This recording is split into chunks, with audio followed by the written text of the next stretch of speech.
Well, good afternoon. I'm meteorologist Chris Tomer. Welcome to this 10 Weather Impact Show. We've got a beautiful day as expected. Temperatures are warmer today than what we had yesterday, but we've got sunshine all the way through the rest of this day, and it should be clear tonight. We're going to take a live look out. This is a zoomed-in view of the fairgrounds this afternoon, and it looks busy out there. You can see all the cars parked in the parking lot. Today is the very last totally dry day of this week for the Ohio State Fair. So here's the forecast for tomorrow.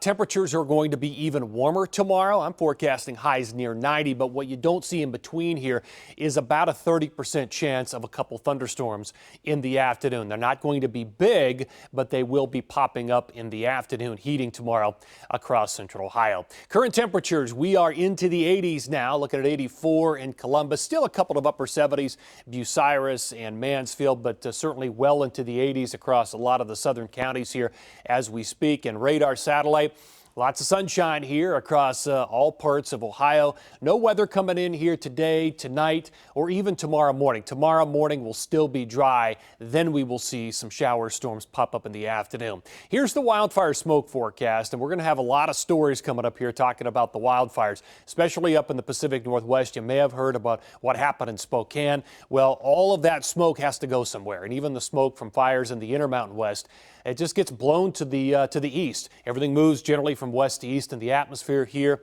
and you can see these little waves of light smoke concentration coming through. So this is a forecast for Wednesday at 8 o'clock in the morning. Watch what happens in the afternoon, nighttime, and into Thursday. A little bit of smoke will come across the area, probably just barely even noticeable if you were out there. Again, a very light smoke concentration. It's just hard to get rid of with so many fires burning across the west. The humidity, this is the other side of the coin here. You'll notice it's up just a touch today. It's going to be up a little bit tomorrow into this humid category on Thursday as well. And then up another notch on Friday, Saturday, Sunday, Monday, and Tuesday, up into that, right on that line of that uncomfortable category, that tropical air. So you'll definitely notice more humidity as we hit Friday, Saturday, and the weekend. And the temperatures are going to stay quite warm here through Thursday. I've got upper 80s tomorrow, almost 90. Same on Thursday. That's about 4 or 5 degrees above the norm. Friday, Saturday, a little cooler only because of some cloud cover and higher rain and some thunderstorm chances, especially on Friday. On Sunday, we bounce up to 85 and then down to 84 on Monday. Our precip chances look like this: 30% tomorrow in the afternoon, 20% on Thursday afternoon. The highest percentage chance of the entire week is on Friday. That's a 60% chance, and then it drops on Saturday to 40%, dry on Sunday. So there's your dry day of the weekend, driest. And then we're back to 30 and 40%ers by Monday and Tuesday. All right, here's the forecast radar, the hour by hour and through the night. Into Wednesday morning, it is clear. It is dry across all of central Ohio. Then in the afternoon, we start to see these little pop-up showers and some thunderstorms, mainly off to the eastern counties, east of, we'll just say, I-71. And these are not big. Again, 30% chance, and then they will move away, and the atmosphere will dry out by late Wednesday into Thursday morning. We're back to dry conditions on Thursday. I think Thursday's got an even smaller risk of some afternoon showers and storms, mainly well out to the east. There's Thursday at 5 p.m. I'd say the chance on Thursday is about 20% of getting hit, and then the chances would rise on Friday to about 60%. And I do think Friday is when we're going to pick up most of our rain accumulation. And this, again, depends on a couple of things: the exact track and where a lot of these thunderstorms may pop up during the day. Looking for about a half of an inch of rain here by late Friday, maybe up to an inch across some of the southern and southeastern counties. And keep in mind, on Wednesday afternoon and Thursday afternoon, a lot of those thunderstorms that pop up will run across this corridor, across some of the south and southeastern counties. So you will accumulate a little bit in that time period. All right, low temperatures tonight will be a lot of 60s here, primarily in the 60s across central Ohio, and high temperatures tomorrow right on the cusp of 90. My forecast high is 89 here in the Columbus metro area. Here's your 10 weather impact 7-day forecast. forecast. So the rain chances will take us through the end of the week, maxing out on Friday. Then over the weekend, Saturday, 40% chance, high of 84. Sunday will be the dry day of the weekend with lots of sunshine and a high of 85. Monday and Tuesday, I've got, 30 and 40% chances for rain and thunderstorms and high temperatures in the low to mid 80s. All right, so moving on from our forecast, and let's go out west. And as I was saying, we are going to talk about some of the wildfires that are burning out of control out there. And it's not just one state dealing with a lot of the wildfires and the flames, but a number that are suffering from dry and just tinderbox conditions out there. In Utah, the Wide Mouth 2 wildfire in Millard County there exploded to a little over 68,000 acres with zero containment. Multiple evacuation orders are in effect there, including parts of Fillmore, Utah, and Kanosh, Utah there. Despite erratic winds and extreme fire behavior, fire officials said that no structures have been damaged and no major injuries have been reported, according to KUTV. Investigators believe that it started with a lightning strike, as so many wildfires do across the West on July 27th. Further in the West there, California, according to CAL FIRE, their website, firefighters are working tirelessly the last couple of days attacking the Gann fire near the Valley Springs area from the ground and from the air. Although the fire has grown to 2,100 acres, evacuation orders were unchanged overnight there. There still is a moderate rate of spread on this with no containment. However, additional resources are responding to that area today. And up in the northern areas there across the West, this devastating wildfire we've been covering the last couple of days in the Spokane area continues to burn out of control this afternoon. The video was taken inside a Spokane Valley Fire Department vehicle, shows the road strewn with flames from the Fairview fire on Monday. 3 major wildfires sparked in the area there around Spokane, Washington on Saturday, burning through thousands of acres throughout the area. Around 700 buildings, including homes, have been destroyed there. Several evacuation orders are still in place. Well, with the latest development on those wildfires in Washington state, here's Reed Binion from CNN. It's clearly our worst natural disaster in our history. Spokane, Washington Mayor Lisa Brown underscoring the massive scope of the wildfires tearing through communities in her state. Officials at every level in the state echoing that sentiment. The impact on people's lives is truly profound. A lot of anxiety. There's a lot of devastation. That devastation plain to see from the ground and the sky. Aerial images show before and after pictures. House after house destroyed. Neighborhoods turned into flaming, smoke-filled hellscapes by the 3 major wildfires in Spokane County. Authorities say they have arrested a man on an arson charge in connection with one of the blazes. Since they began on Saturday, the fires have burned through thousands of acres, destroying hundreds of structures.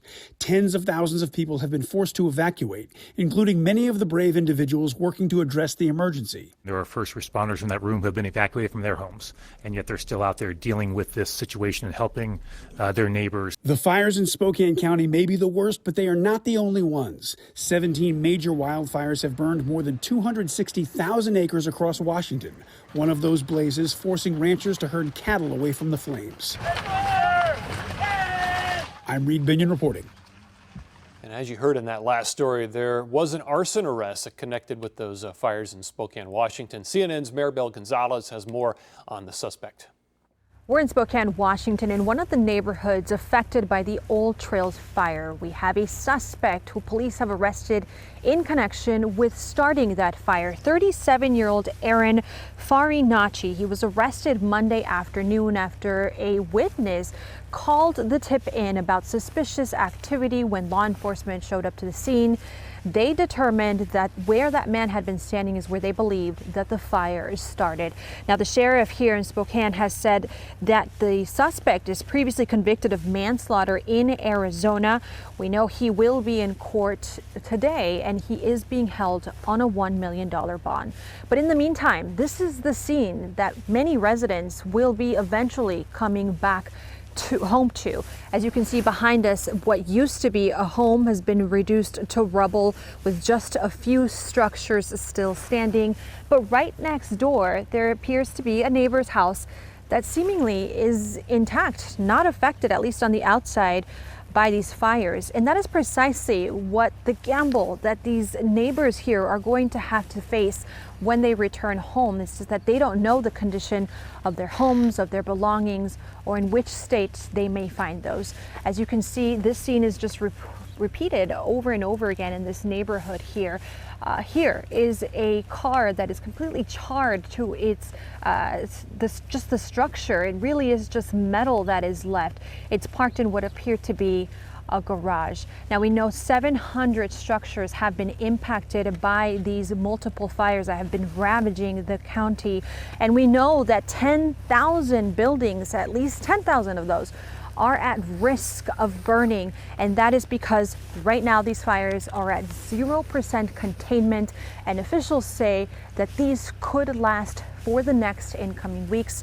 Of course, we know one of the biggest challenge and concerns are the temperatures, which are expected to just keep going up throughout the next coming days. Reporting in Spokane, Washington, I'm Maribel Gonzalez. Well, as you can imagine, learning that these tragic fires have been or may have been intentionally set is sending shockwaves through the local community there. With more on how the residents are reacting to that, here's Sebastian Robertson from our sister station, King 5. Oh my God. The Spokane community devastated to learn a man is behind bars, suspected of intentionally sparking what would become the Old Trails fire. What's the punishment? What could the punishment be?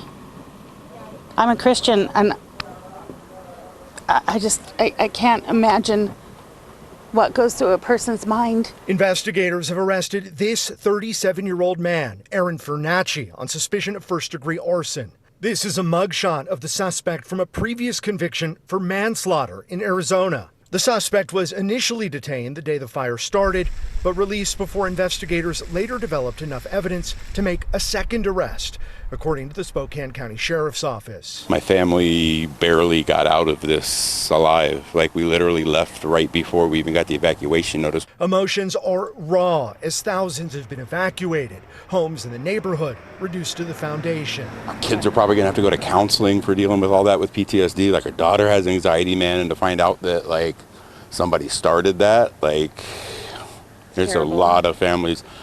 A teacher that I work with right behind my house lost everything that he had, including his pets, and like, to know that that all could have been avoided is heartbreaking, man. Heartbreak as evacuation orders remain in place.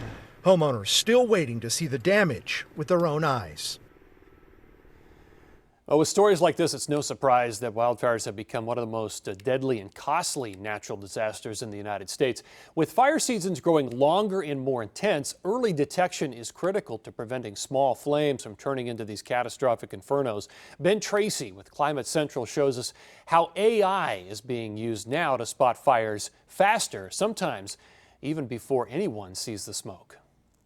Liftoff of Transporter 17. When this rocket blasted off from the coast of California in July, Vehicle is pitching downrange. it carried a new weapon against wildfires. Minutes later, 3 new satellites began their mission. Biosat-1, separation confirmed. They're called FireSat, the first of a planned fleet of 50 satellites, solely dedicated to detecting new wildfires anywhere on Earth within 20 minutes of ignition. Even one as small as a beach bonfire. Yeah, just drop it a little bit so we can just check the gasket. Down here on Earth, but still high in the mountains above Denver, Okay, I'm moving out. 2 technicians with no apparent fear of heights are checking a pair of eyes in the sky. What are those things up there? There are 2 Pano AI cameras. They're sitting on top of that cell tower. Arvin Satyam is co-founder of Pano AI, a San Francisco-based startup that's deployed more than 1,400 high-resolution cameras in 17 states across the country.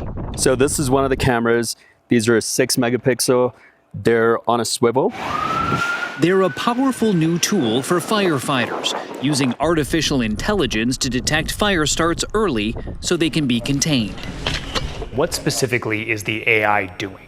The AI algorithms being run continuously on that imagery to say smoke, not smoke. At nighttime, we're looking at heat signatures, so heat versus cold. Once the system flags something, a human analyst reviews the image and alerts fire agencies in a matter of minutes. Just outside Denver, West Metro Fire Assistant Chief Brendan Finnegan says these cameras give him a critical advantage: speed and a precise location. So having those eyes that can alert us well in advance of potentially a 911 call really make it a valuable tool for us. Is this kind of a nice to have, or do you feel like this is a must have given the number of wildfires you're seeing? I think it's a have to have in our toolbox now. Climate change is fueling an increase in hotter, drier, windier days, creating a potent mix for wildfires. According to Climate Central, some areas in the West now experience 2 additional months of fire weather each year compared to the 1970s. So this is all of our cameras. Cal Fire Chief Philip Salig oversees California's own system of more than 1,200 AI-enabled cameras called Alert California. This is where the AI had detected something. He says 50% of the time these cameras have detected fires before anyone calls 911. Engine 3168 outside fire Bravo response. One of them spotted this fire near Fresno 20 minutes before the first emergency call came in. So you got a huge head start. Correct. That fire was quickly contained. At CAL FIRE, one of our missions is to suppress 95% of our fires at 10 acres or less. This system helps us in accomplishing that goal. How much do you trust this system and what it's telling you? We trust it enough that when we receive that detection, we're already starting the process of sending resources to it. The fires that this system has helped us dispatch resources to are the fires that you don't read about in the papers, the ones that you don't see. Because the AI, eyes in the sky, saw it first. Yeah, it looks like both the cameras are working good. For Climate Central, I'm Ben Tracy. Well, finally today, let's check out some new video into us here at 10 TV. First up is the Fuego volcano located in Guatemala. It's registering an increase in its eruptive activity down there, prompting Guatemalan authorities to declare an institutional orange alert and activate different prevention protocols there. As a safety measure, some 400 people were evacuated from communities near the volcano and taken to temporary shelters. Classes were also suspended in some municipalities due to the risk of ashfall and possible volcanic activity. Emergency responders conducted patrols during the early morning hours to urge residents to leave their homes in order to prevent a tragedy like the one that occurred back in 2018 when a violent eruption of the Fuego volcano left more than 400 people dead. Authorities are currently maintaining constant monitoring of the volcano and continue to assess its behavior to determine if it is necessary to expand preventative measures. And that's not the only eruption taking place. Recently, video from Japan shows a volcano erupting over the weekend. On both Saturday and Sunday, officials say the plume shot as high as 9,800 feet into the air. The Japanese Meteorological Agency warned people living nearby to stay away from this volcano. Some amazing but very dangerous sights right there on display by Mother Nature. All right, well, that is going to do it for this 10 Weather Impact special. It's a beautiful day today, but obviously the rain chances are coming, along with a few thunderstorm chances there in the extended forecast. Certainly that will be the case on Friday. That's what I'm going to be looking at tonight. I'll be in here for all the evening shows. We'll look at those rain chances and, of course, look ahead to the weekend. Take care and have a great afternoon.